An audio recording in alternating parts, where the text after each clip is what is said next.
No, absolutely. I was terrible last weekend in terms of kicking. But you have those days and you got to be able to just sort of put it aside and see it for what it is.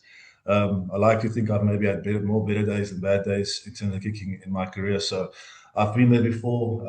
As frustrating and disappointing as it was, I know what to do to reset. So you just go back to your normal routine, your system that you know works for you, and you just get back on the horse and just work hard again. And next nice thing about rugby is you get another opportunity in a week's time. So yeah, I'm excited for the next opportunity. No, no, it's not a confidence thing at all.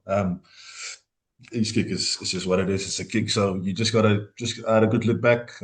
Small little technical tweaks, something I picked up afterwards, which I can fix pretty quickly. So it's nothing major. I'll just be straight back into my normal routine that I do every single week. Um, yeah, just trusting my process. It's worked for me in the past, and I'm sure it'll work again.